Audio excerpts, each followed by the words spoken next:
Welcome back to Blatantly Honest with Michaela Nichols. Today I spoke with an incredible woman who's making a difference for children across the nation. Noseff Aldridge is a successful businesswoman who founded Rebel Athletics. This athletic brand is more than just your typical sportswear line. It's a brand with a purpose. Karen was bullied as a child, and today she'll open up about her story and where her special line, Rebel Against Bullying, came from. Welcome, Karen. It's so nice to finally meet you. How are you doing, aside from all this COVID stuff?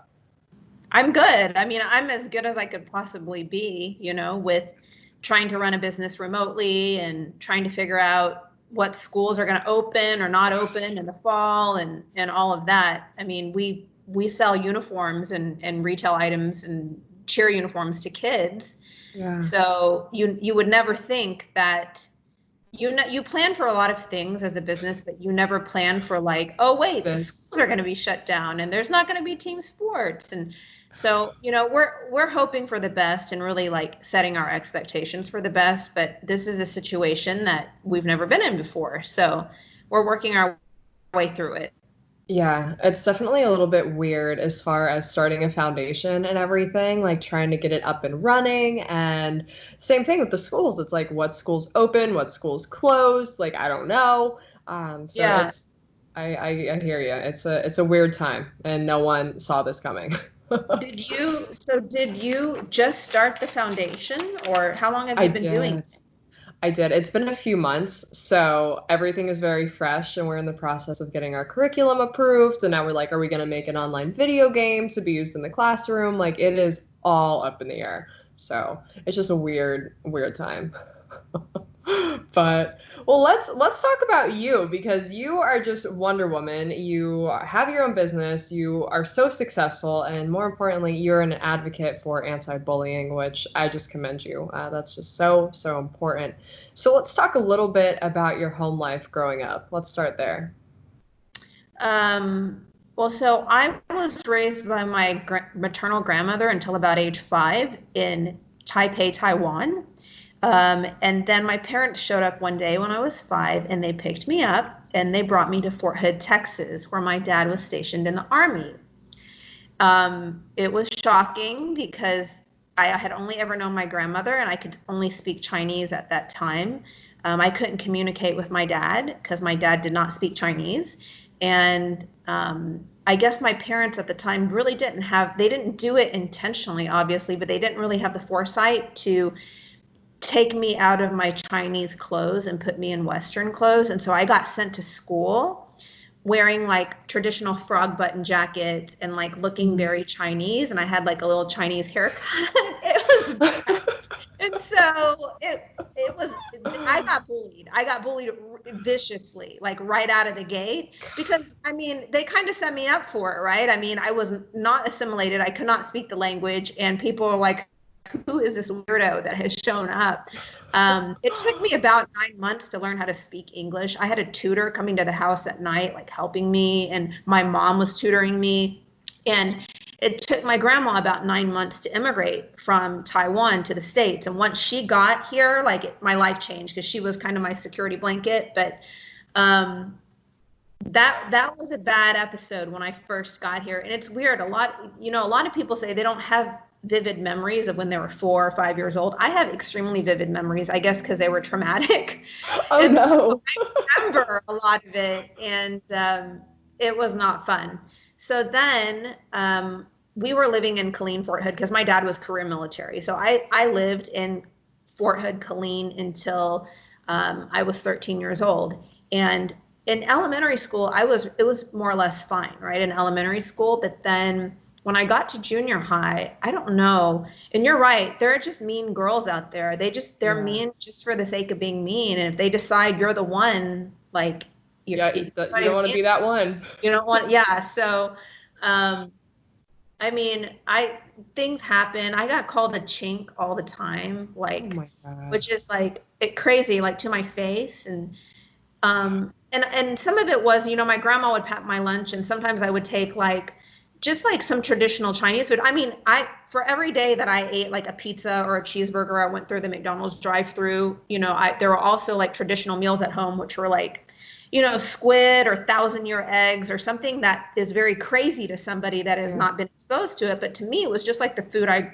grew up eating, exactly. right? So, Like mac and cheese for us, right? yeah, exactly. Which I eat a lot of that too. It's weird. Like I have like equal exposure to two different cultures because my dad was Nice. like from the deep south, and I mean the whole gravy and biscuits and fried chicken. I mean, I grew up eating all of that too, but also eating very exotic Chinese food. So I remember taking my grandma had packed me like a thermos of rice and squid, like calamari, Interesting. right? And then I Yeah. took it to school and opened it, and like all hell broke loose. And it smelled or whatever. Thing to say about it, and I just felt it's weird because you look back as an adult and you're like, okay, maybe I could have handled that better, but actually you can't because as a kid you don't have those coping mechanisms, right? And so it really like shattered my self-esteem. I remember a girl telling me like very matter of factly, like, oh, you're going to hell because you're a half breed or a mixed breed or whatever What? she said, right? Because my dad was white and my mom was Chinese. And I mean, like, she believed it. She was like, this is what the Bible says and you're going to hell. And I didn't know what the Bible said at the time, but I was like, oh my God, it made me question things. It made me, and looking back as an adult, you're like, why do kids act this way? It's so dumb. Like, I don't get it. And it's still a problem. I guess I read some statistic recently that said over 20% of kids at some point, K through 12, right, are become a target in some way of bullying or have felt bullied, right? So I don't know. It's That's bad. horrible. I'm so sorry you had to go through that. I can't imagine. And that's something, that's your culture and that's how you were brought up. And for someone to just sit there and pick you apart because of what? Because you had different food or, you had some cute. I mean, I love those kind of jackets and I think they're awesome. And I wish we had more of that stuff here, but people here can be so judgmental and, you Yeah. talk about I think a different. lot of it is just fear of the unknown, right? Like Mhm. people don't know another culture or something else, and so they become fearful of it. So the first thing you think to do is to like attack it or something, right? Yeah. So I'll tell you about the worst incident that I lived through. And this incident is probably why I decided to make anti-bullying the platform for the company. Also because we service a community of girls, like cheerleading, it's predominantly, a girls sport. Yeah. And it just made sense. But when I was 11 or 12, I woke up one morning to my dad's truck had been vandalized with shoe polish. It was parked outside, and somebody across the entire side had written "race traitor" right on his truck, and they had knocked our mailbox down like with a baseball bat, and then they had dumped all this garbage. I guess they had gone to a restaurant or like an industrial dumpster and taken all this garbage. It was like rotten fish heads and like really rotten, stinking food, and dumped it, like ruined our lawn, like dumped it all over our lawn. Like you could smell it across the street. Obviously, whoever did that, and we never found out who did it, but like obviously Really? it was adults. Like kids can't pull that off, right? Like I Yeah. was in junior high at the time. So adults did that. I mean, just craziness, right? Total craziness. So Oh my God. How did your parents deal with that happening to you guys? I think they were in shock, and they tried to just I think they tried to downplay it because they didn't know what to say about it, if that makes sense. Yeah. And I didn't grow up in a household where people were very communicative either. It was like super awkward. Like things just weren't always talked about, Hmm. and it probably should have been.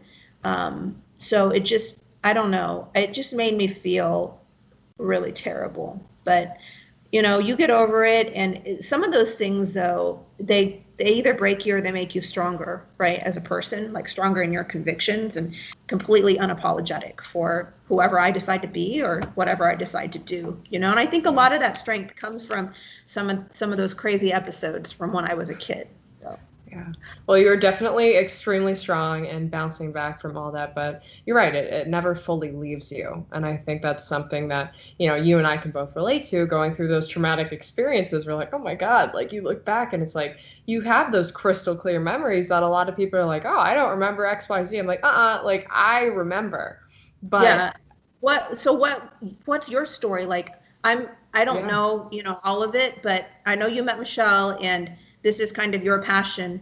Yeah. What was like the one incident that for you made you decide to make this your cause? Yeah, so there was a lot, but I think the time that really got me, and I have two short stories for you. So the first one, I started modeling when I was like 14 years old, and I traveled all over the country, and I suffered from eating disorders. From this is me when I was 14, behind me, like tiny little thing, Okay. yeah, blonde, and I keep it behind me, and always kind of look back at myself because that's part of me. And when I was at school, I remember having to go on these crazy yo-yo diets. And I was just eating like lettuce and stuff. So these girls would come by me with their chips and their sodas and all this like junk food that I wanted to eat but couldn't eat. And they'd crumple it and throw it at me and call me anorexic and disgusting. And even my teachers, some of my teachers, we were on a trip. They pulled me out of the room because I didn't want to eat cheese pizza. Like, sorry, I had other snacks in my room. We were at the Grand Canyon. Pull me out of my room. I'm literally in a towel, just had gotten out of the shower. And they're like, Michaela, you're anorexic. You're disgusting. We want to send you home. Like, so now I'm getting bullied by my peers. Yeah. What?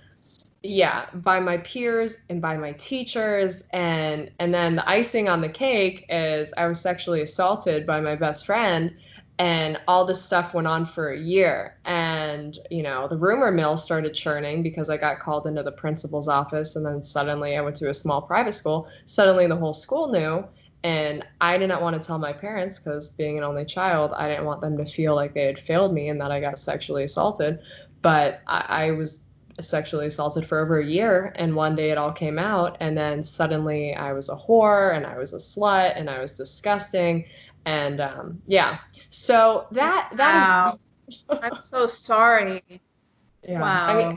but How old are you now? Do you mind me asking? You no, look no, really, no, really no. young. Yeah, I'm 22. So Okay.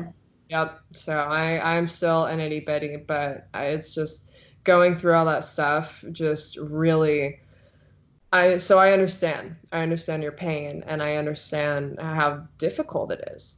I mean, it doesn't matter what you look like, what you do, people will attack you for Hmm. no good reason. You know, it's very interesting. A lot of people assume that pretty girls like yourself don't get bullied or don't get persecuted or whatever in school. And over the last 8 years, when I've been running this company, I've come into contact with a lot of the girls that we hired to model for us, right? And you would be absolutely shocked at how many of them. We have two, I won't name any names, but we have two that actually had to leave school to get homeschooled because it got so bad. And if you saw them, you would be like, why would anybody bully you? You're so gorgeous, you know? And it's almost like you can't stand out on any end of the spectrum. Like you can't be too beautiful. You can't eat food that's too ethnic. You can't dress too loud. Like if you do anything in any direction that's too Out of the extreme, norm. Yeah. out of the norm, you make yourself a target when you're a kid. Yeah. It's So, disgusting. It's so sad. And I mean, the platform that you're able to give these girls and have them on like that must make them feel incredible to know that they're backed by someone such as yourself and by a brand that really cares about people. And I think a lot of the brands that you see, I mean, there's so many brands, but they don't necessarily care, and they don't have a cause. And I think that's where we're kind of failing. When was the line drawn that you're like, Rebel is going to have a purpose, Rebel is going to stand up for these girls? when did that happen? Yeah, was it like when you were, well, let's start from the beginning, I guess. We should probably do that. So when did you decide that you wanted to make an athletic brand?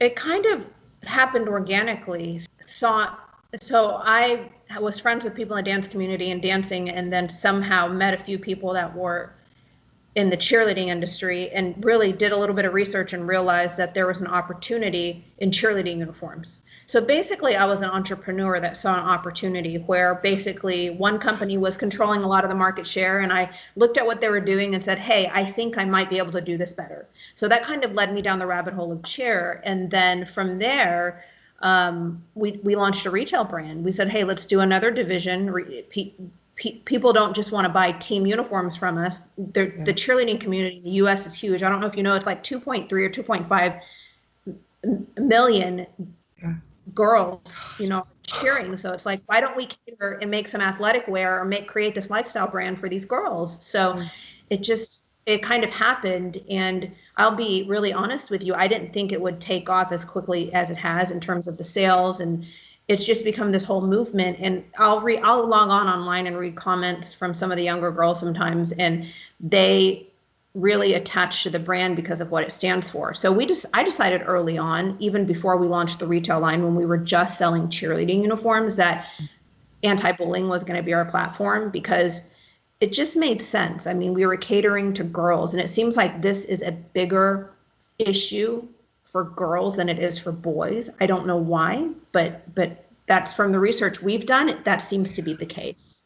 And if we were catering to girls, it just made sense with my experience, and also with just a lot of experience of people that work at our company. We talked about it. I talked about it with some members of our executive team, and I was surprised at how many of them had very similar stories of feeling ostracized or oppressed at school or singled out repeatedly for things.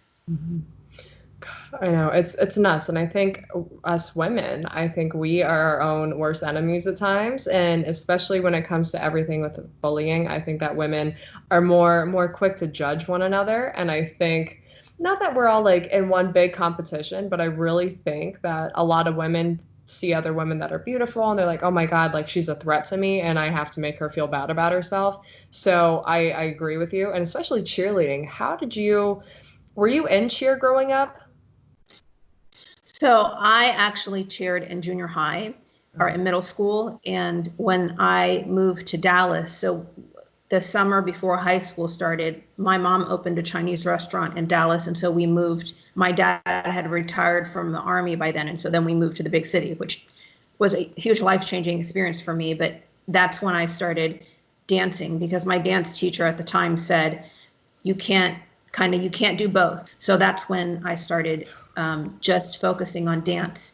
So isn't that weird? Like, I started a company that caters to the cheer community, but really I grew up dancing. Like, I was in a dance company. I used to teach dance. Like, I taught dance for many years before I started this company.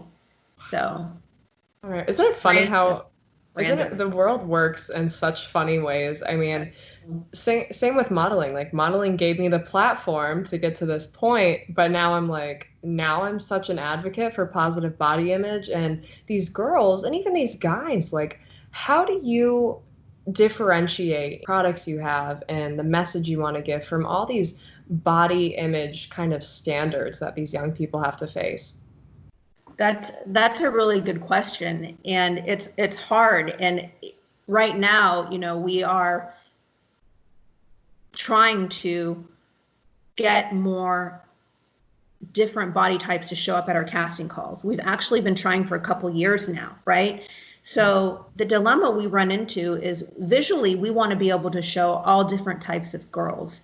But the last few years, we have only been able to cast, like, our models that appear in our advertisements from whoever shows up at the casting or whoever submits online to us, right? And so if the pool of people that are applying have super athletic bodies, does that make sense? Like, that's what you end up with. So what I have actually told our marketing team is, if this year we still don't get a cross section and a variety of different body types and looks, then we're going to have to go to a professional modeling agency and hire girls, right? To create that brand aesthetic. I don't want to do that, because I want to cast real cheerleaders, right? I want to cast real cheerleaders to represent the sport. But that's kind of the dilemma we're caught in right now, is a lot of those girls that they aren't remotely overweight, but they consider themselves overweight to where they won't show up and apply. Does that make sense? Like, they feel bad about themselves, so they won't show up. And it's like, we've actually reached out to some girls that we see online. We're like, hey, please apply, but they don't. And so that's where we are right now. And it's girls are so insecure about their bodies, especially at the age we're casting at, right? We're casting like that 12 to your age, like 12 to 22 range, like I think that's when girls are most susceptible to like what they see on social media and what their friends are saying. And Yeah, it's sad. And it's difficult for them to, take that next step and say, "Hey, I love myself." Because I'll be honest, it took me years. Like growing up, being in my swimsuit, walking and doing photo shoots all the time. And like I always was told, "Hey, Michaela, you're too big, you're too big, you're too big." I mean, even right now I'm too big and I'm like a little you're tiny, but so skinny. You're so skinny and you're so pretty and you're thanks. so well spoken for a 22-year-old.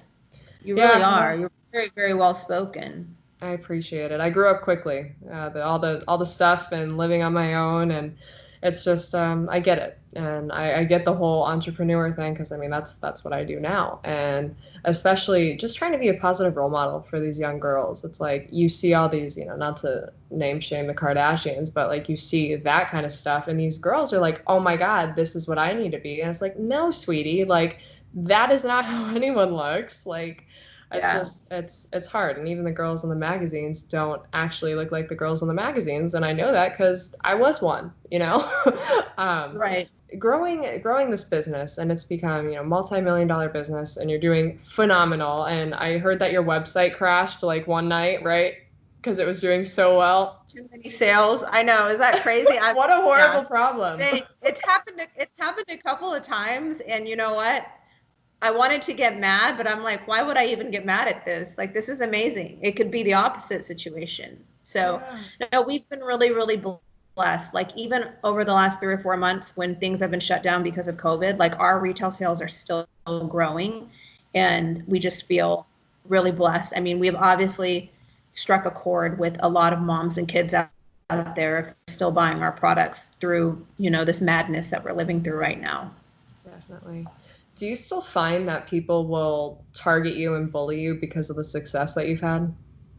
Things aren't so in your face. I mean, people will talk about you, but they do it behind your back, right? Um, and I don't know, I almost like live in my own little cave. I'm not that social. I really don't have that many friends, and I really don't pay that much attention to what other people do. I mean, I'm really not on social media except to look at rebel social media. Does that make sense? Like, Yeah. I don't really put my personal stuff out there. So I've been pretty lucky. Things have changed since I've been an adult, right? Like all that strife that I went through as a kid, I it's not open like that anymore. Those people may still feel the same way, but they're not, confronting me about it. So the thing I always tell kids that do ask me about it, like if they've had a bullying episode and they find out that I went through that too as a kid, I always tell them like it really does get better. When you get older, it does get better.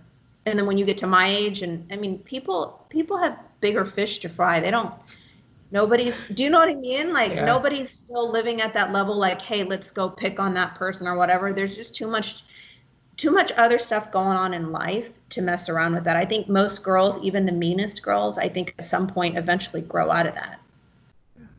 Do the people that bully you in school, have they ever reached out to you? No. And in fact, one of the people that used to make these small eye jokes, right? Like Asian dental floss eyes or whatever jokes, is actually friends with me on Facebook. And I bet you, Michaela, if I asked her or confronted her about it, she probably wouldn't even remember doing it. Do you know what I mean? Like it affected Uh-huh. me that deeply. Like it made me feel so shameful about that part of my culture as a kid.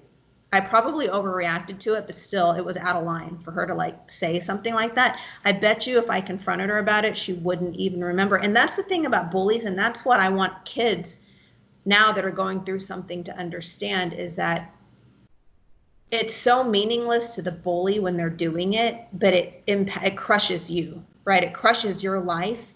Yet 5 years down the road, they may not even remember your name or who you are, Exactly. Exactly. right? That's the part. It's just like, but no, none of them have reached out. I've had other friends though that knew about it happening in adulthood say, "Hey, yeah, remember when that happened? Like that really sucked." But I don't let anything that happened in the past like shape my future. Do you know what I mean? Like, I don't want to be a victim to anything, if that makes sense. Oh, I hear Right? you. I'm the same way. You could say you were a victim in the past, but like past tense is what Right. I always Right. tell kids. And it's like you acknowledge it, but you're like, and now I'm a survivor and I'm better and I'm stronger. So the name Rebel, this question has been on my mind. Like, Where did why? yeah, where did that come from?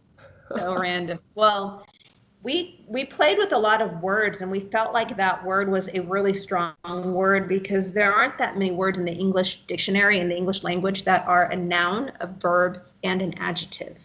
And rebel, rebellious, to rebel, to be a rebel, like it's all three of those, right? And so you can do a lot of play on words and puns and stuff with it. And it's also just one of those words we were coming into a marketplace that at the time was controlled by one dominant player. So there's one big entity in cheerleading that kind of controls the majority of the market share for all aspects of cheerleading. So it was like, wouldn't it be cool to just be called Rebel? Because that's what we are. We're coming here to like rebel against the low standards of the industry and shake things up. So I love it.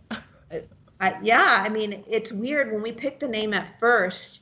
I had a lot of people say you shouldn't have gone with that name. It's so strong, like you're catering to young girls, like, and it couldn't have worked out better. So, So what do you have to say to all the naysayers that would necessarily say that?